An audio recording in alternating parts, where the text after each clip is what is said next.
together. Amen. Amen. We certainly do give God praise and give Him thanks for allowing us to assemble ourselves together. Amen. Today, certainly do give honor and respect to my brother, friend, and colleague in ministry, your pastor, our pastor, Pastor Evans, First Lady Evans, and to the membership of the Faithful Band, Missionary Baptist Church, to all of you, my father's children. Thank these men for singing today. Thank these men for playing today. Thank God. Thank these men for ushering today. Thank these men for being in the place today. Amen.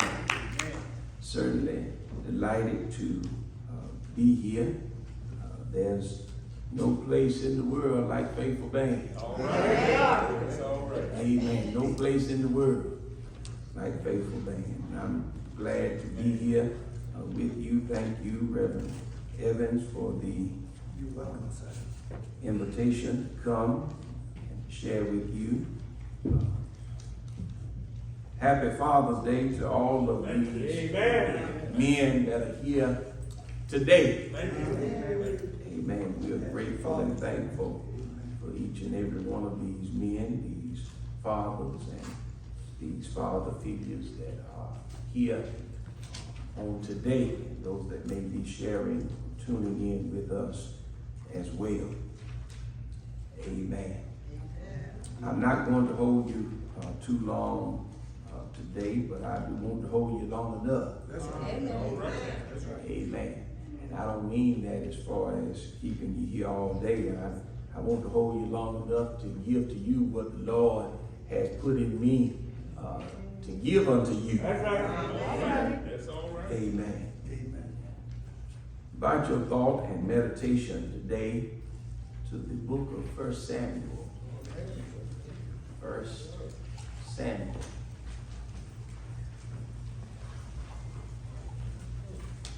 Amen. 1 Samuel. The 8th chapter of 1 Samuel. Amen. Yeah.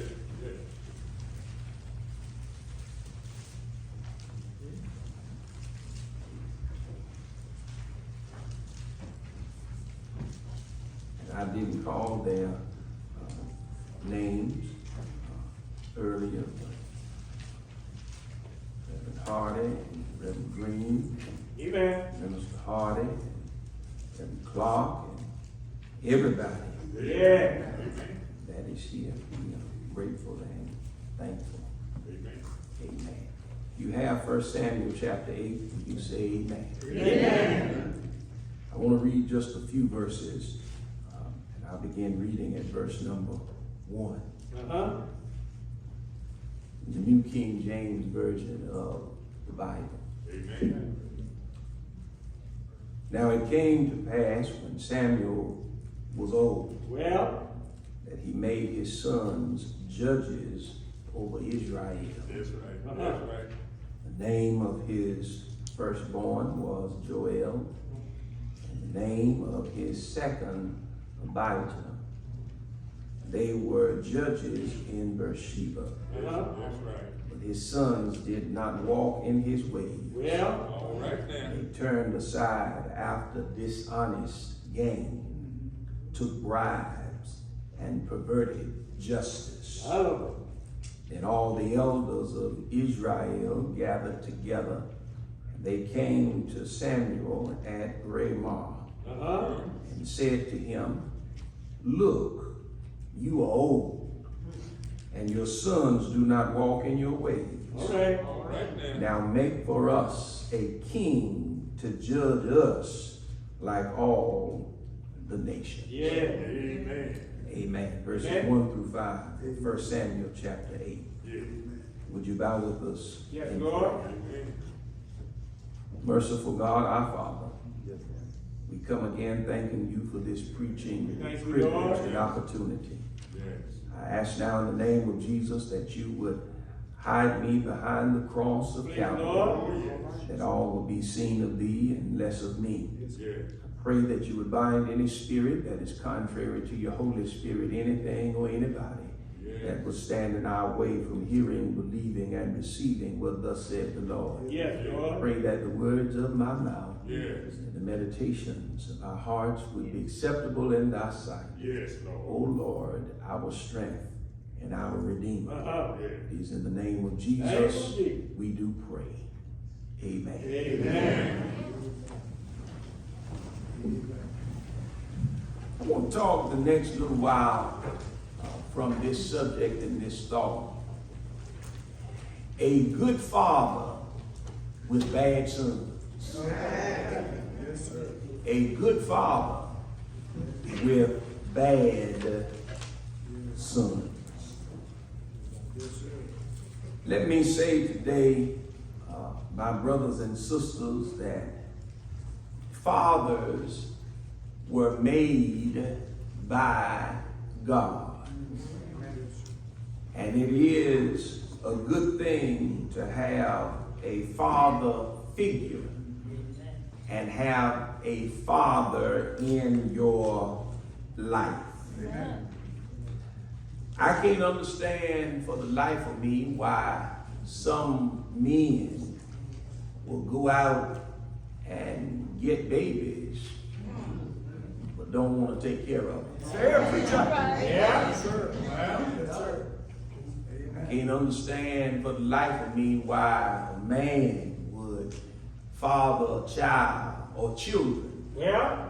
and not claim, own, or acknowledge their child Yeah. or children. Let me say it a little plainer. If you don't want the child, men, don't plant the seed. That's right. That's it. You figure that out when you leave. Yeah.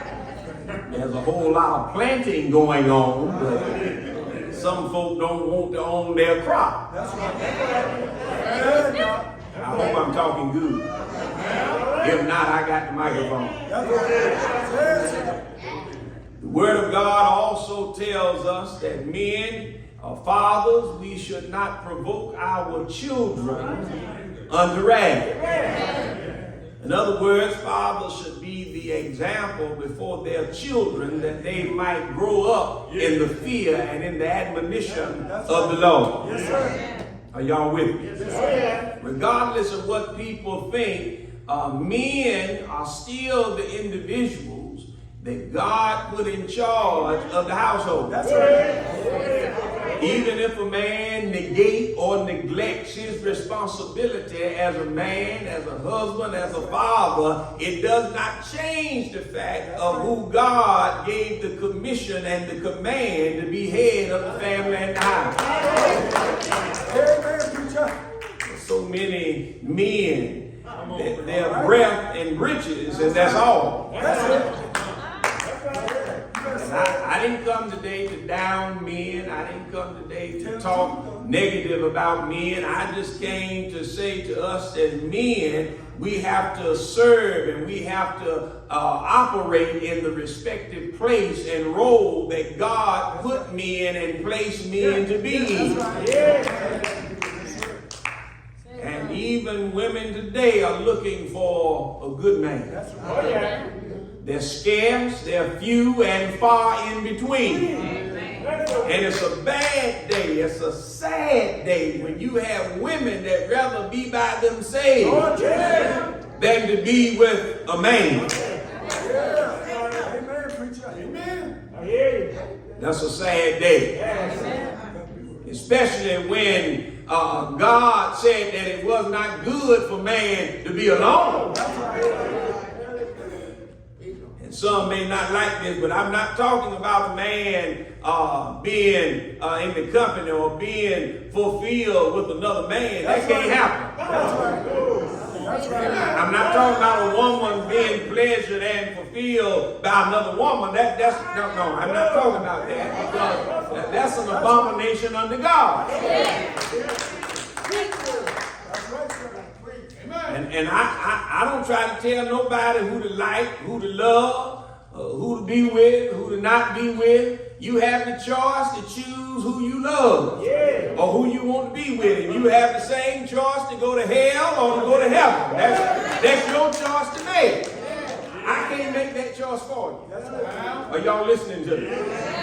Men have to be men. Fathers have to be fathers. And I'm very fortunate. I'm very fortunate. I'm very, very fortunate because I grew up in an era where men of the church and men of the community took their rightful place. And they held that position and that place with godliness, with confidence, with boldness, and with sternness. That's right. Dad is here today. Thank God for Dad. Amen. I'm grateful to God for my dad. I wouldn't be the man that I am if it was not for my dad, for my father.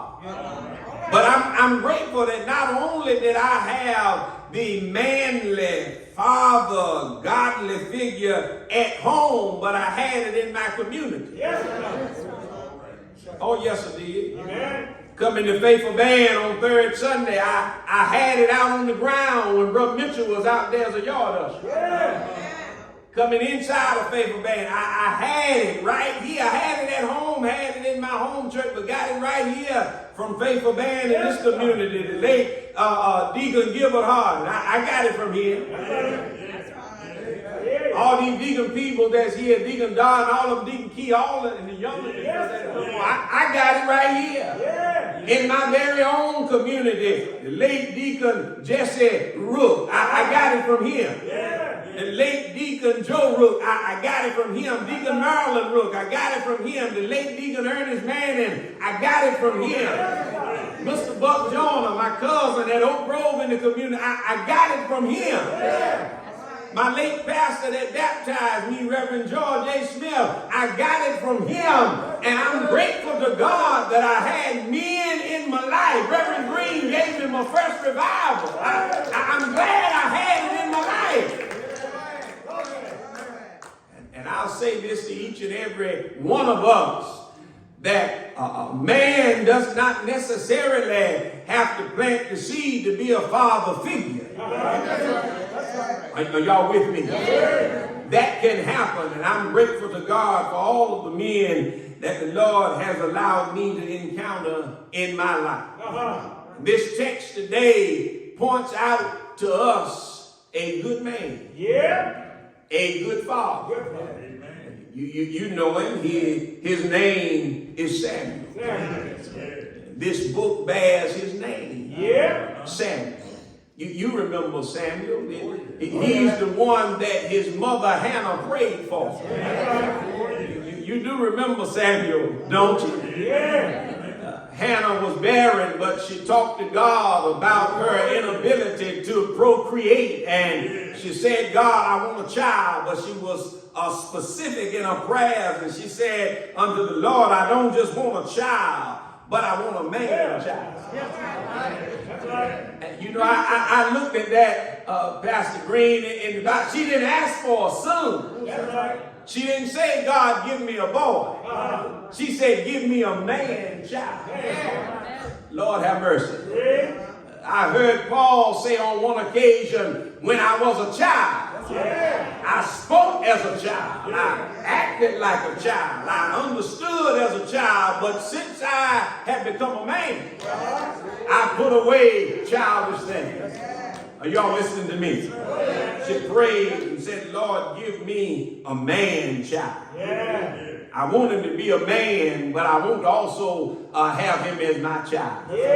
Give me a man child. And when he's weaned, when he's grown, I'll give him back to you. This Samuel, my brothers and sisters, God used in a mighty way. Yes, he did. Used in a miraculous way. You do know that it was, my brothers and sisters, Samuel, that God sent down to Bethlehem.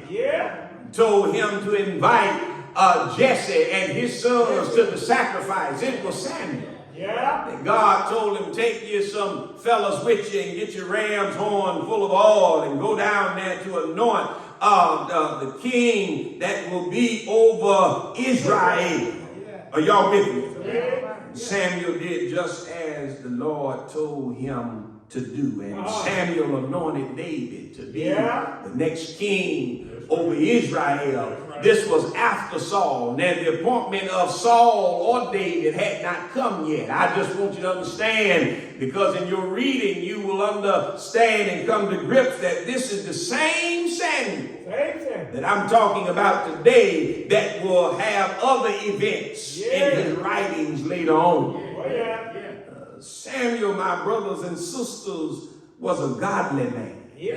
Come on. Samuel was a godly father. Samuel was a man that had been dedicated, consecrated to the work and the service of Almighty God. Samuel has sons. He has two sons, Joel and Abiah, and my brother Abijah, and these sons, I want you to understand, had witnessed, had observed the ways of their father.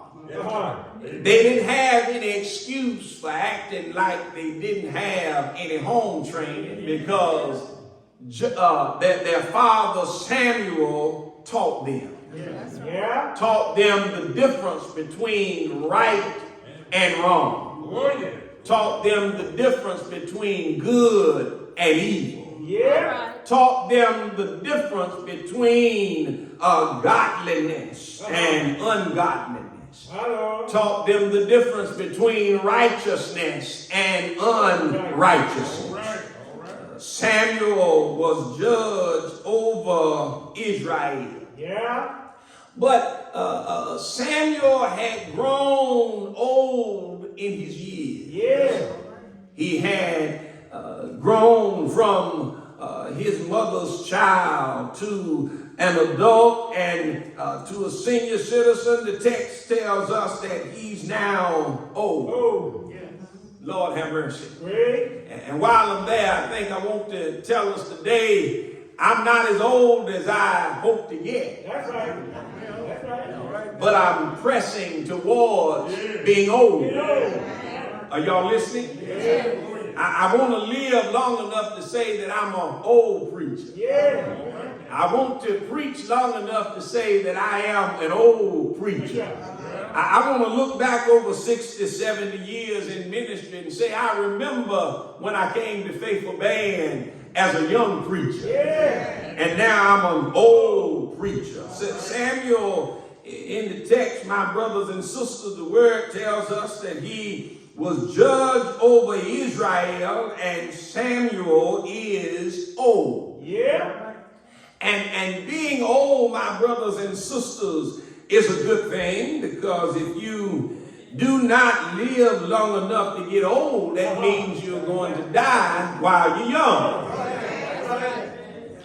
But Samuel had grown old in his years, and I'm quite sure that his thinking capacity may not have been as sharp as it once was when he was younger. His footsteps may not have been as agile as they were when he was young. And so to have some assistance and to have some aid and to have some help, Samuel made his sons judges over Israel. Are y'all with me? He had a little help in looking at the matters. He had a little help in viewing the situations that were going on. But in, my brothers and sisters, Samuel making his sons to be judges over Israel, to Samuel's surprise and to Israel's surprise, the sons of Samuel were nothing like Samuel. They only had his lineage. lineage. They only had his bloodline. They may have looked like him in their disposition, but their actions, their way of thinking, and their spirit was nothing like that of Samuel. All right. Matter of fact, the word tells us that the sons of Samuel, my brothers and sisters, they were dishonest. Yeah. They were perverted. Are y'all listening to me? Oh, yeah. They took bribes. They were selfish. They used their position to exploit and to gain things for their own selfish benefit. Rather than doing things that were right, they took money and looked the other way. That kind of sounds like some of the stuff that goes on around here in Northampton and Halifax County. Rather than doing what is right, people will take a few dollars and turn the other way and do something that is wrong and not in their own best image and do something to take some money or some bribes just to satisfy them for a day. Yeah. Go ahead. Y'all listening to me? Oh, yeah. People will do that in this day and time. You have wickedness in high places called Capitol Hill in Washington, D.C. that do the exact same thing. Y'all not praying with me. These sons of Samuel, my brothers and sisters, they were messed up. Yes, sir. They had a good father, and it's just disappointing to me how the man's sons could turn out to be so bad. Go back. They had a positive example. They had a father that loved God, and God had called and chosen him and appointed him, but his sons turned out to be bad. And you know, I think ought to tell us today, fathers, the only thing that we can do is train up a child in the way that they should go. If fathers, if you would take the time to put the right stuff in your children, Lord have mercy. If you would take the time to put the right stuff in your son. If you take the time to put the right stuff in your daughters. You see, I'm convinced, my brothers and sisters, the reason why some of our ladies, some of our women, they allow men to do some of everything to them is because that could very well be the kind of example that they grew up with as a young lady. Men, we shouldn't walk around putting our hands on women to abuse them. You don't have to say amen. I know I'm telling the truth. You don't have to go around and belittling women if they have a way of thinking just like you do. You don't have to go around and mistreat women because they may make a little more money than you make. I don't have any problem with a woman making more money than I do. I tell Bay all the time, go make it, girl. Go get it. I don't have any insecurities about a woman making more money than I do, because if we're in this thing together, if she make, if I make, we both make. Are y'all listening to me? My brothers and sisters, we have to train up not only our young men and young women, but they need to know the difference between love and the difference between somebody abusing them. I tell my very own daughter, any young man that you're interested in, it's all right, baby girl. I have no problem with whoever you may like, whoever you may love, whoever may come along and get your interest. I have no problem with it. But I told her if he comes to my door and his pants are hanging down, he comes to my door looking like a thug. If he comes to my door and he does not look like the man that I have been in your life, and he asks for you, I'm going to tell him he's at the wrong house.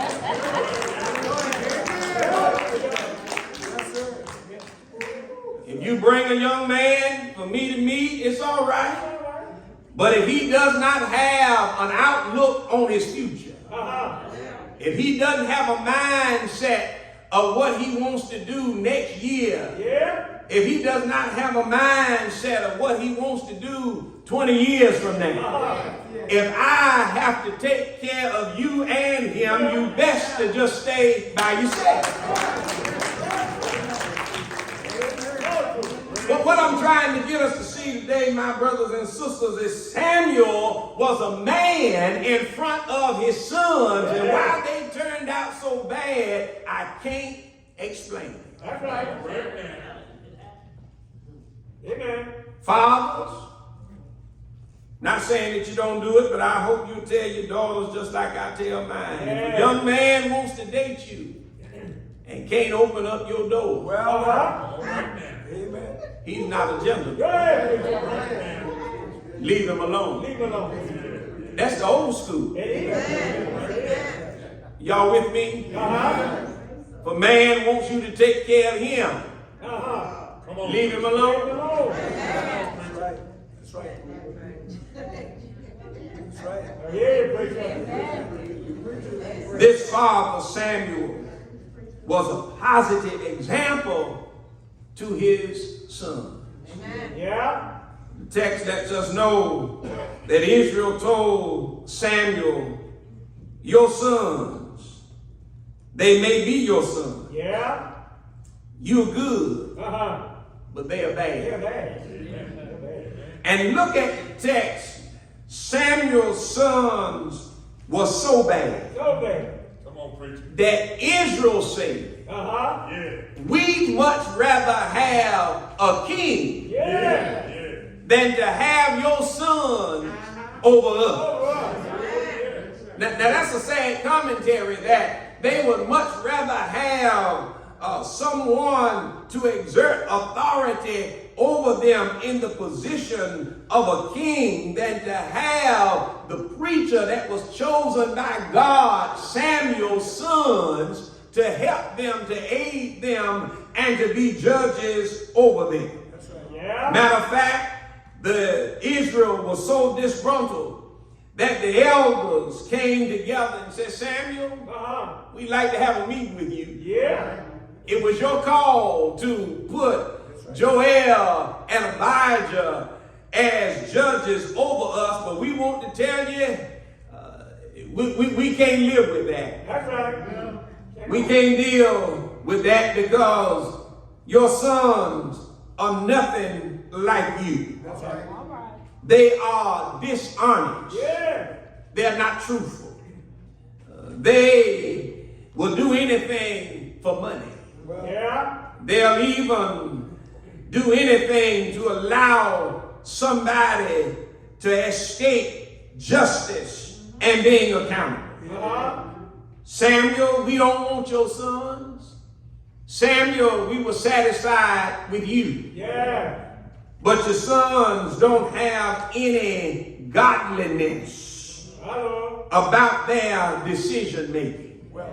They don't have any godliness about their outlook on situations. Yeah. And Samuel, we know that you are a good father.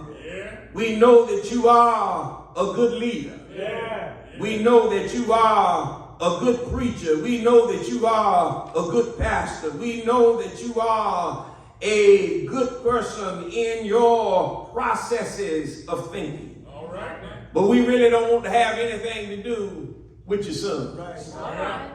So if you don't mind, Samuel, what we want you to do, we recognize that you're old. Yeah. We recognize that you may be a little slowful now. Yeah. We recognize that you may be a little weary and a little tired now. All right now. But what we want you to do is make us a king. Yeah. Yeah. We want to be like other nations. Oh, yes. We want you to make us a king. Yeah. And you know, my brothers and sisters, I think I ought to tell us today that God never put his church in this world for the world to change the church. But God put his church in the world for the church to change the world. But on every hand, you have people that say that they are the church, but they settle for mediocrity. They settle for any way things will happen. There are within the house of God, very few times do you have the established protocol carried out and followed. We live in an age, a day, and a time now where many churches will do anything just to get a crowd. You even will have preachers sometime when it's time to give the word, they'll say that the spirit is so high because the choir was singing. They'll say that the spirit was so high because the musicians were playing. They'll say that the spirit was so high because of how people were expressing themselves at the beat of the music.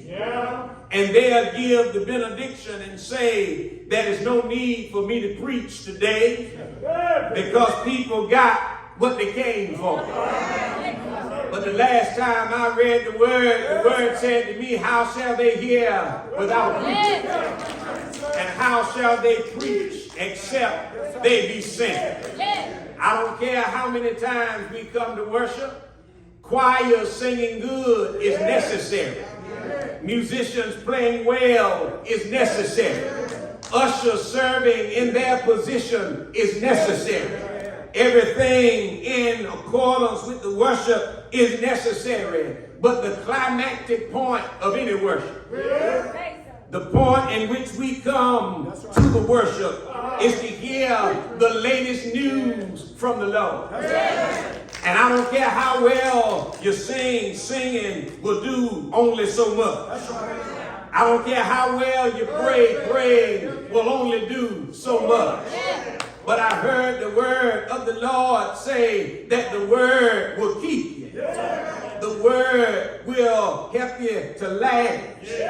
Matter of fact, I like the way Isaiah said it. Isaiah said the grass may wither and the flowers may fade, but the word will stand forever.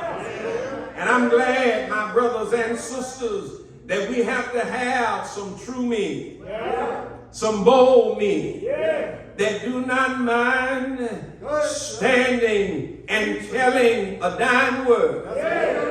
For God I live, and for God I will die.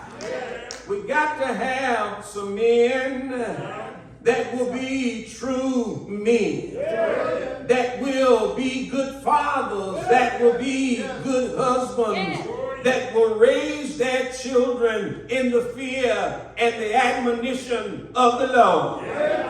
Well, my brothers and my sisters, Israel said to Samuel, you are a good man, but we do not want your son. We want you to give us a king that we may have to lead us like other nations.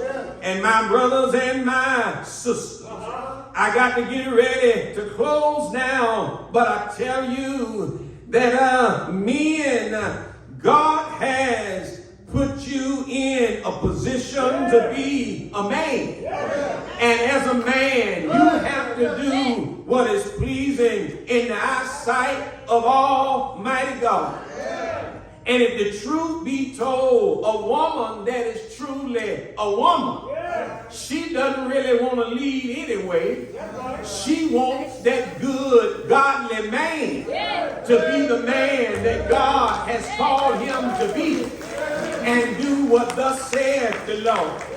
But I'm glad that a true godly woman, if a man will not do, she's not going to sit around and sit back and watch her family and watch her children go to waste. But she'll do whatever she has to do to keep that family together.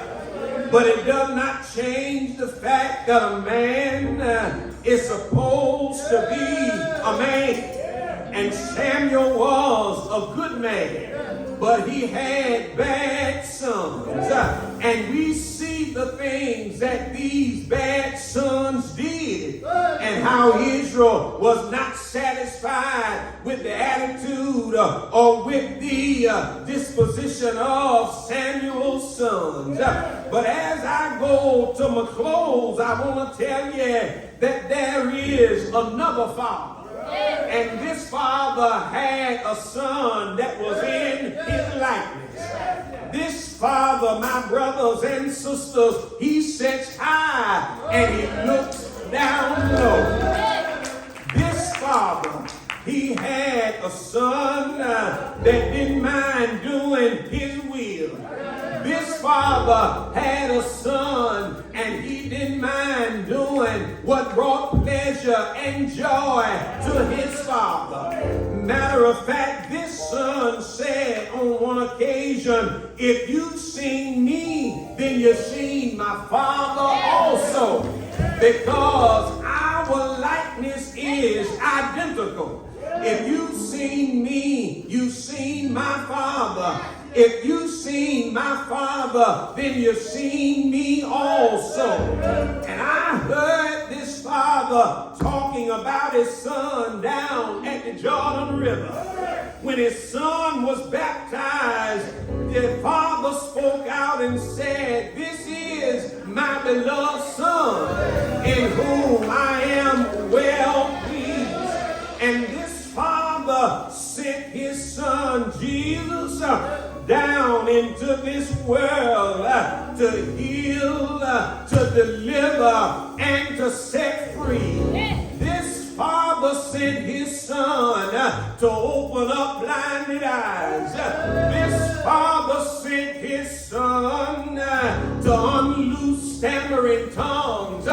This father sent his son to raise the dead. This father sent his son to turn water into wine. This father sent his son to unstop deaf ears. This father sent his son to give lame limbs strength.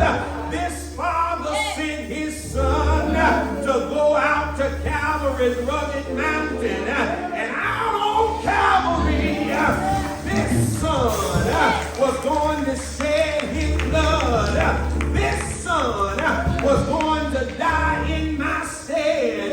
This son was going to be buried in a borrowed grave. But I'm so glad that this father loved his son so much that he didn't let him stay dead. But after the plan of salvation was complete, this good father looked at his good son and told him to get up out of the grave. And Jesus rose with all power in heaven and earth in his hand. Thank God for a man named Jesus. Thank God for my good father. Thank God for his good son. I'm glad.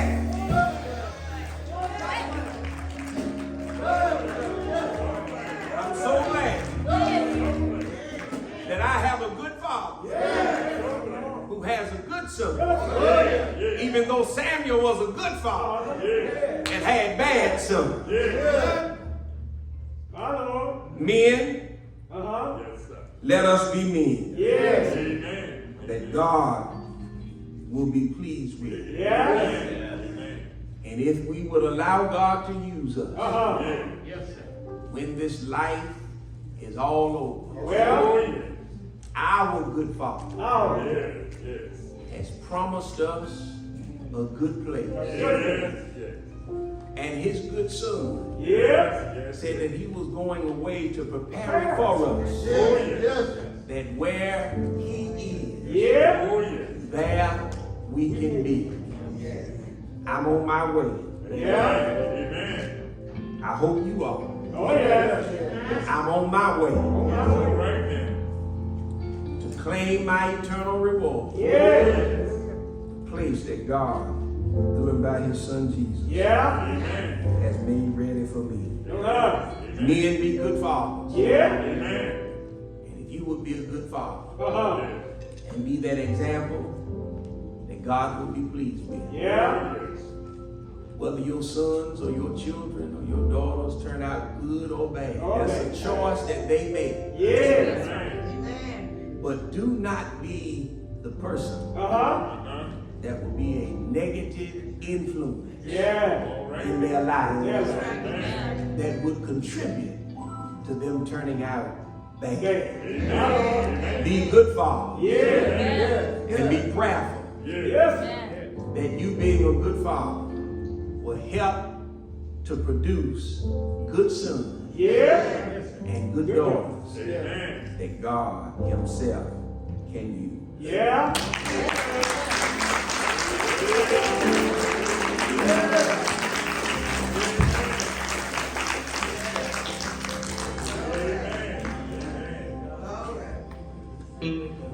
Jesus will have us to know that everything that deals with being a good father comes from the good father. Jesus told the rich young ruler, there's none good but the Father. And we want to be good and we try to do good, but all of our goodness is in vain if we don't know the good Yeah. Father. God is the preeminence of everything that we are. He reigns supreme. And we must allow the Father to take his rightful place Yeah. in all of our lives, men. In the Amen. head of our lives, that we might be to our families what God would have us to be. Yeah. One of the things we oftentimes want to receive is salvation, all that he has to offer. But we fall short of being obedient Yeah. to what he has to say. He says, come unto him, all of us that labor and heavy laden. He'll give us rest. He'll make us what we ought to be. Amen. So today, after hearing the preached word, Yeah. God Almighty, Amen. do you know the good Father? Yeah. Yes. Oh, Do the yeah. good Son? Amen. Oh, yeah. There are folks trying to know a good Father through some bad sons, and it don't work that way. But if you want to know the good Father in a real personal way, Yeah. you got to know that good Son. Say so, man. And when we get to know the goodness of his Son, all that he done for us, as he said on the old rugged cross of Calvary, Yeah. he put us in touch with the Father. Oh, yeah. So if you're here today, as the brother will give us a song of invitation, if you know not the good Father, we want to invite you today to get to know him. Come through the good Son. As we stand to our feet, let us honor the invitation of the brother comes in. If you're here today, you know not Jesus and the pardon of your sin, we invite you to get to know him.